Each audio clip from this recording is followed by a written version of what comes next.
चलिए विवेक जी भी हमारे साथ जुड़ गए। विवेक जी, यहाँ बीजेपी जय श्री राम और ममता बनर्जी चंडी पाठ, अभी तक तो पूरा चुनाव इसी के इर्द गिर्द घूम रहा था। अब अचानक से ये कट मनी और बीजेपी पैसे के बल पे वोट खरीद रही है, ये कहां से आ गया भाई? क्या लग रहा है आपको? हाँ, देखिए, मैं सिर्फ ये कहना चाहूंगा आपसे कि जब से यहाँ पे कैंपेनिंग एक तरीके से शुरू हुई है तो दो मुद्दों पे भारतीय जनता पार्टी और तृणमूल कांग्रेस का कंपटीशन चल रहा है। पहला कंपटीशन, सबसे बड़ा हिंदू कौन, तो एक हिंदू कार्ड प्ले किया गया। नड्डा साहब ने बोला साहब सबसे बड़े हिंदू तो हम हैं, 14.50% मुसलमानों से 80% हिंदुओं को खतरा है, हम हिंदुओं के चैंपियन हैं। ममता जी ने बोला नहीं, आपसे बड़ी चैंपियन मैं हूँ, मैं तो ब्राह्मण भी हूँ और हिंदू भी हूँ और रोज चंडी का पाठ भी करती हूँ। दूसरा जो कंपटीशन दोनों पार्टियों का चल रहा है वो है सबसे बड़ा विक्टिम कौन।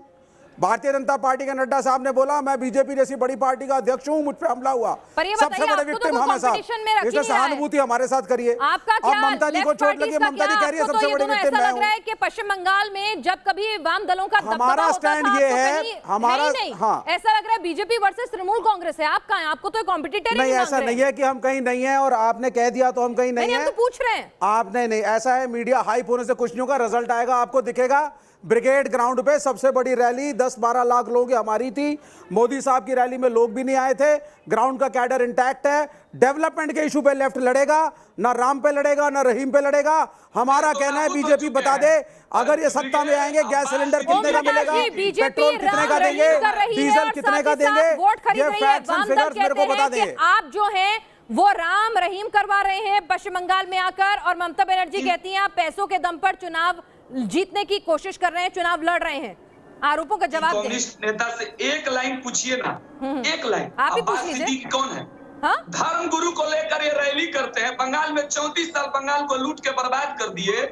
जनता के हित पे बीजेपी बाजार में है, मैदान में, इसलिए नहीं 34 साल अगर सत्ता में रहे हैं इसका मतलब लोगों का प्रेम था। 34 साल अगर हम सत्ता में रहे हैं लोगों का प्रेम था, और भारतीय जनता पार्टी तीसरे या चौथे नंबर पे आएगी।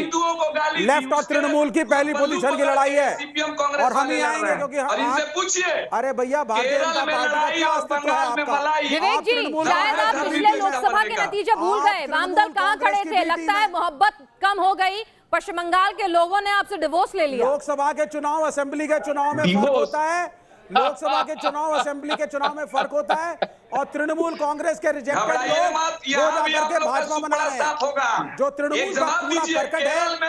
अच्छा चलिए, ये तो बता दीजिए, ब्रिगेड मैदान में 12 लाख की भीड़ आई थी आपकी, बहुत बहुत मुबारक हो आपको, लेकिन धर्मगुरुओं को क्यों ले जाने की नौबत आ रही है? आप तो चंडी पाठ नहीं करते, आप तो राम का नाम नहीं लेते, आप तो विकास की बात करते हैं ना, तो आपको धर्मगुरुओं का सहारा लेने की क्या जरूरत आन पड़ी? डेवलपमेंट की बात करेंगे, रोड की बात करेंगे, पानी की बात करेंगे, बिजली की बात करेंगे, उद्योग की बात करेंगे। 34 साल बंगाल को लूट के खा गए, कल कारखाने बंद हो गए, न बिजली न सड़क न पानी। पानी की बात बता दीजिए ना, आप लोग सत्ता में आएंगे